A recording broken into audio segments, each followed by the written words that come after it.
या फिर गर्दन में दर्द हो, कमर में दर्द वाले कमर से नीचे की ओर न झुके और गर्दन में दर्द वाले गर्दन को नीचे की ओर न झुकाएं। सर्वाइकल के लिए कुछ सूक्ष्म व्यायाम होते हैं। आराम से धीरे बैठ करके और श्वासों को ध्यान में रखते हुए जब हाथों को ऊपर की ओर लेकर के जाएं, किसी भी चीज को, जैसे हम किसी बाल्टी को ऊपर की ओर उठाते हैं तो पहले श्वास को भरते हैं ना और फिर उसको उठाते हैं। यदि हम श्वास को खाली करके उठाएंगे या तो उठेगी नहीं या फिर वापिस जभी की जभी छूट जाएगी। इसी प्रकार जो बॉडी वेट उठाते हैं, ऐसे जो बीम वगैरह मारते हैं तो पहले श्वास भरते हैं फिर ऊपर की ओर उठते हैं। तो इसी प्रकार से जैसे हाथों को ऐसे खोल लें और ऐसे श्वास को भरते हुए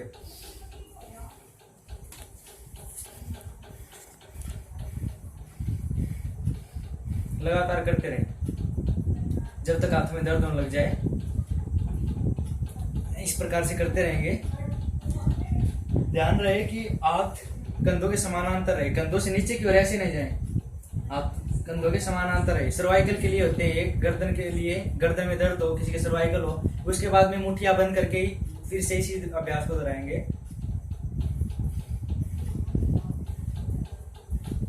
और उसके बाद में इस प्रकार से सामने की ओर हाथ सीधे रहें, इस प्रकार से, इससे नीचे की ओर न झुके, इस पॉइंट पे रहें, मतलब कि बिल्कुल 90 डिग्री के एंगल पे।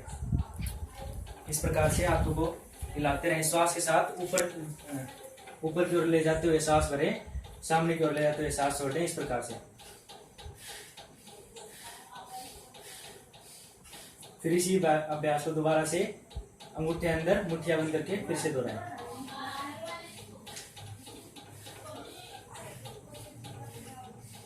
सर्वाइकल वाले ध्यान रखें कि गर्दन को बिल्कुल भी नीचे की ओर न झुकाएं।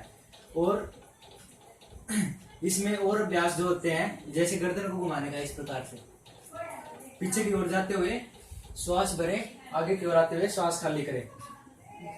यदि किसी को सर्वाइकल है तो गर्दन को नीचे की ओर इस प्रकार से न झुकाएं, वो ऐसे पीछे की ओर लेकर के जाएं और यहीं से वापस फिर से ऐसे 5 से 7 बार हर रोज करें इस अभ्यास को। जितनी अधिक देर कर सकते हैं आपकी क्षमता के अनुसार धीरे धीरे अपनी क्षमताओं को बढ़ाते रहे और करते रहें। फिर दूसरी तरफ से जितनी बार एक तरफ से करें उतनी ही बार दूसरी तरफ से भी करें। और अब जिनको माइग्रेन होता है, माइग्रेन के लिए भ्रामरी प्राणायाम बहुत ही लाभदायक होता है। भ्रामरी प्राणायाम और ओम का उच्चारण। भ्रामरी प्राणायाम किस प्रकार करना है हमें, ये उंगली जो अंगूठे के साथ वाली उंगली होती है इसको यहाँ पे रखेंगे, हमारा जो आज्ञा चक्र होते हैं दोनों बाहों के बीच में रखेंगे, यहाँ से हल्का सा दबाएंगे। इन उंगलियों को थोड़ा सा ऐसे खोल लें और आंखों के ऊपर रख लें इस प्रकार से, और कानों को बंद करें और श्वास भर करके फिर जैसे बवरा गुंजन करता है, बवरा देखा होगा आपने, बवरा किस प्रकार से गुंजन करता है, वैसे ही मन में ओम ओम जपे, मतलब ओम की ध्वनि करते हैं, जैसे हम ओम बोलते हैं उसी प्रकार से ओम बोल लें। और मन बोलना नहीं है, मतलब कि मन मन में ओम का उच्चारण करें इस प्रकार से।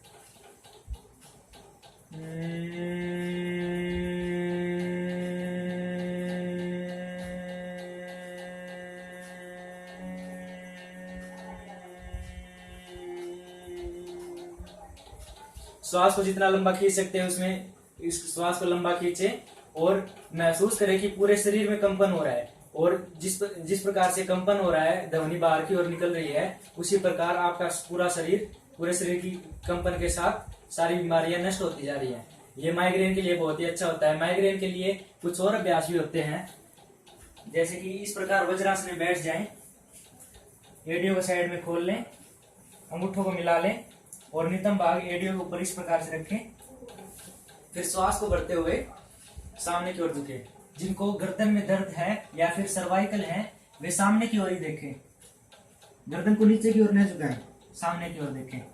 और ये माइग्रेन के लिए, अनिद्रा के लिए, अस्वाद के लिए बहुत ही लाभदायक होता है।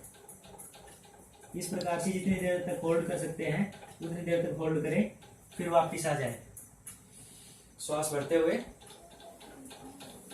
इसी प्रकार से फिर से श्वास भरें और फिर से करें।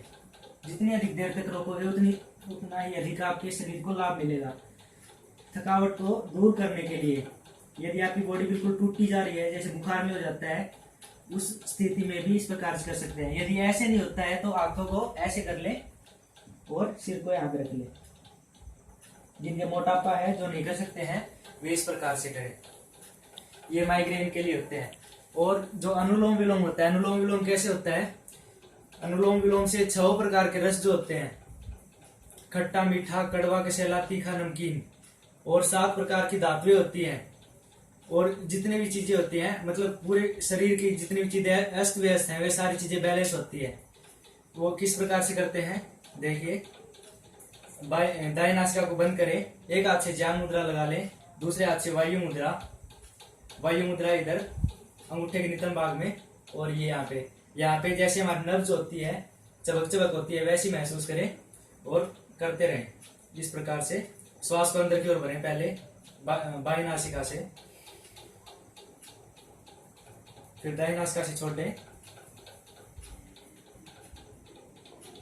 फिर दाईं नासिका से ही भरें,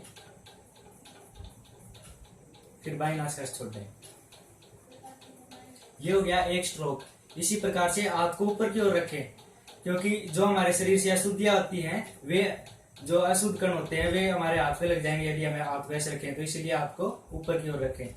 इससे जितने प्रकार के हमारे शरीर में जितनी नस नाड़ियां होती हैं उनको शुद्ध करने के लिए, किसी प्रकार की गांठ बन गई है हमारी बॉडी के अंदर, उसको ठीक करने के लिए, हार्ट के अंदर जो बीच में से नसें रुक जाती हैं उनको सुडौल बनाने के लिए और नसों को खोलने के लिए होता है।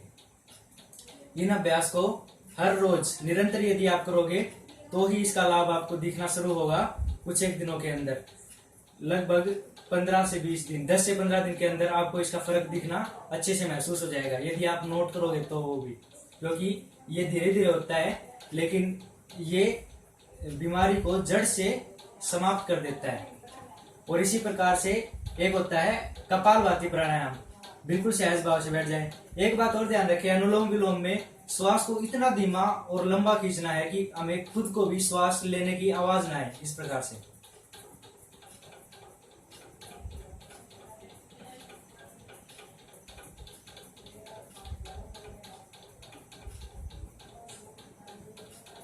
मुख पे बिल्कुल भी कोई भी चिंता का भाव ना हो, बिल्कुल सहज भाव से करें, बिल्कुल शांतिपूर्वक तरीके से।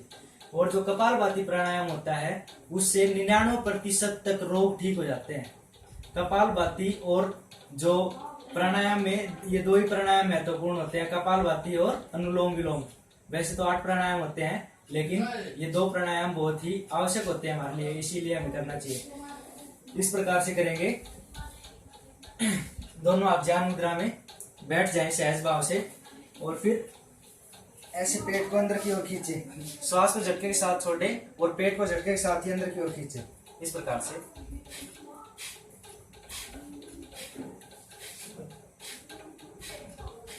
पेट पूरा झटके के साथ अंदर की ओर खींचे और श्वास को झटके के साथ बाहर की ओर निकालें। श्वास की गति को यहाँ पर नाभि के साथ में महसूस करें कि यहाँ तक श्वास का झटका महसूस हो रहा है नहीं।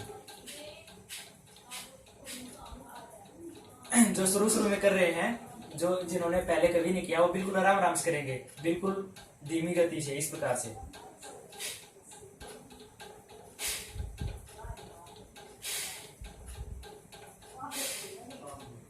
जिनको 1 हफ्ते से 10-12 दिन तक हो जाए, वे थोड़ी मध्यम गति से करें। इस प्रकार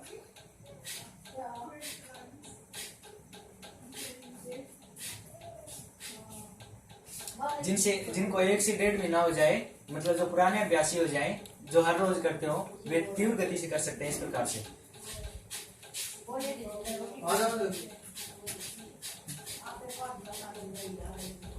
ये से प्राणायाम करने से आपके माइग्रेन और सर्वाइकल के लिए ये जो मेन बताए गए हैं आपको, और इससे और सभी रोग भी ठीक हो जाएंगे। ये जो 2 प्राणायाम बताए हैं, इनके निरंतर अभ्यास से कैंसर तक के रोग ठीक हो जाते हैं। एक हमारे भैया है मनोज भैया, उनका 6 से 8 महीने हुए, उनका ब्लड कैंसर तक ठीक हो गया है।